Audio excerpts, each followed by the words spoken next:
When I'm talking to her, Yes, of I will course. be more nice than Демократія talking to мімі на you. початку. Yes. Mr. Jonathan Fichel, can you explain to us difference between Hamas and Hezbollah? Well, in general terms, there is a perception as they are the same, but there are two different organizations, two different terrorist organizations. Hezbollah is a Shiite Lebanese organization, and Hamas is a Sunnite Palestinian organization. They are two different organizations. Although some of their ideology are common, but basically their basic ideology motivation is promoted by different streams, the Shiite Islam and the Sunni Islam. So Hamas,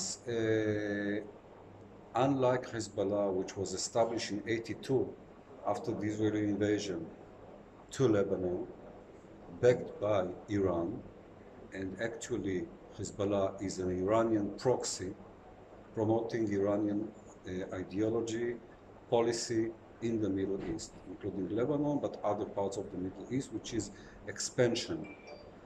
Hezbollah also driven by Iran into the international arena, and they are an international terrorist organization, and they have capabilities, they have infrastructure in other places around the world, including the US, South America, in the Balkans, in other places of interest.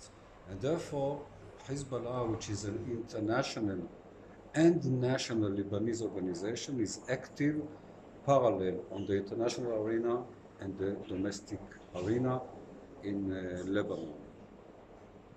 Hamas was created later on, in the late '87, the beginning of the first Intifada, the beginning of '88,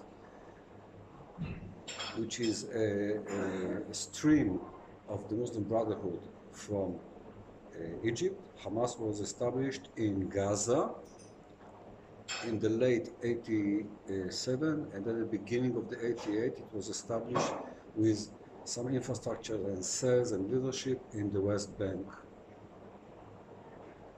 Hamas is a Palestinian organization. Hamas is not active operationally abroad.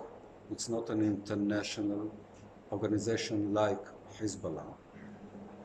People around the world sometimes confuse and they think that they are serving the same purpose. Why? Because at the end of the day, both are fighting against Israel.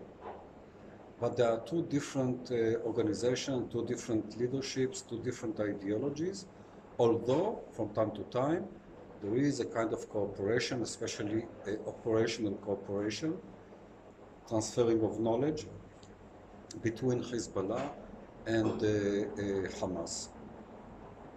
At the end of the day, these two major organizations are the major obstacle to peace in the Middle East. They are both causing instability in the Middle East. Hezbollah has more strategic implications about its activities vis-à-vis Israel, but also internationally, including money transfer, money raising all around the world to Hezbollah, whereas Hamas is less dangerous relatively compared to Hezbollah. Both organizations are a threat to Israel. Both organizations are posing challenge to Israel, but if I want to compare the gravity or the seriousness of Hezbollah and Hamas, I would say that Hezbollah is being regarded much more sophisticated, much more dangerous strategically and operationally if you compare it to Hamas. Hamas is confined to Gaza Strip, some cells or some activities in the West Bank, and that's it. So this is generally speaking about these two organizations, which people have to identify and know that they are different, and they are in the north part of Israel, the south part of Israel, and they both cause security challenges to Israel. Yes, so terrorism threats and challenges which reflects from Middle East to Balkans in case of ISIS. What do you think? ISIS now is disintegrating from Syria, and the problem are the foreign fighters which came to fight in Syria. Now they are coming back to Europe, including into the Balkans countries. The challenge is that in Europe they will not be active overtly as they used to be active in Syria. Now they will go undercover. And the main challenge of the respective countries in the Balkans and in Europe in general is to deal with those elements which are active undercover with small cells, conspiring attacks.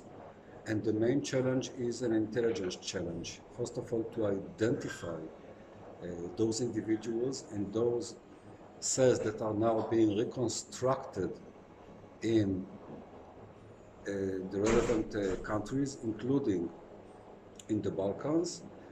The Balkans can be also a launching pad for attacks in other parts of Europe, in the US, and also in Israel. So there are operational capabilities that jihadists from ISIS will regroup secretly, conspire and get ready in secret cells to conduct operations, not necessarily in the Balkans, but the Balkans as a launching pad to attacks elsewhere, in the Middle East, in Europe, and in the US. And the importance of security science for anti-terrorism instead of political science and international law science. What about that? I think that after 9/11, everyone comes to the conclusion, and the fast way to do it is to understand that countering terrorism and studying terrorism is a discipline. It's a discipline which evolved after 9/11, and today there's no dispute, at least in major parts of the world, that terrorism is part of science. Studying terrorism, countering terrorism is not necessarily only the operational aspects. There are also terrorism aspects which are being studied in Israel and also in the US as a scientific domain.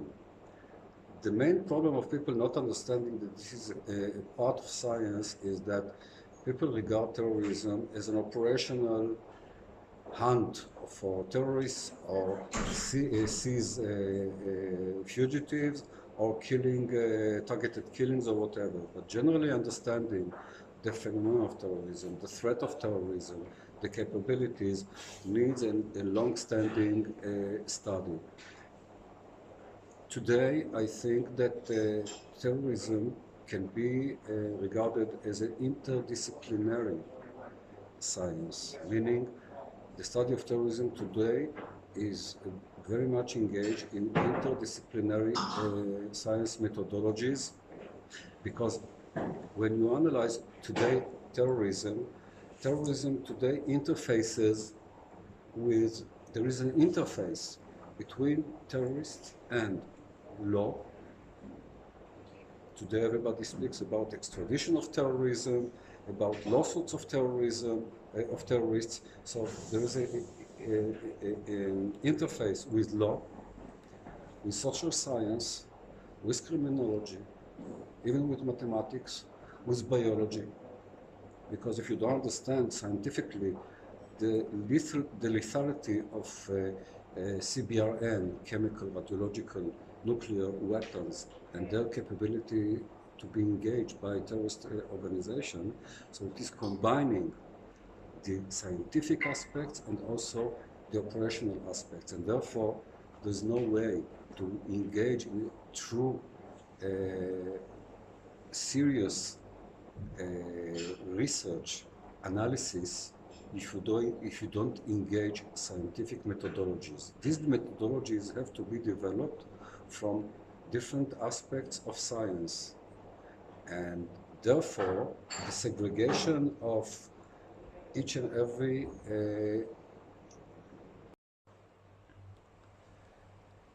every aspect of science studies has the interface with terrorism. And therefore,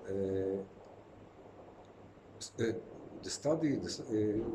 scientific study of terrorism cannot be confined also, let's say, to criminology, or only to social science, or only to law.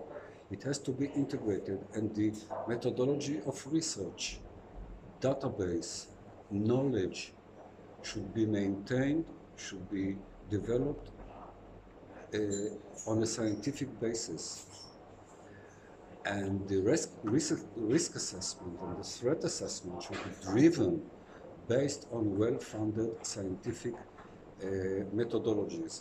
And therefore, I am part of the counterterrorism research around the world, which say, including in Israel, that students or practitioners that want to be part of the counterterrorism community should study. This is a profession which is not necessarily developed well in other parts of the world, which think that it should be only a branch of a certain scientific domain, let's say criminology or social science. I totally disagree to this segregation. I think that it needs to be a positive integration between the domains of all sciences, which today, if you think what is terrorism all about, is public relation, PR, non-conventional weapons, law, social sciences, criminology, economics, and so on. And therefore, to understand the phenomenon of each and every aspect of terrorism should be engaged in research which is multidimensional and interdisciplinary approach. Otherwise, I think that at the end of the day, the research will be lacking of the true understanding of each and every phenomenon which is connected to the phenomenon of terrorism. Mr. Jonathan Fiecke, thank you so much. Thank you very much.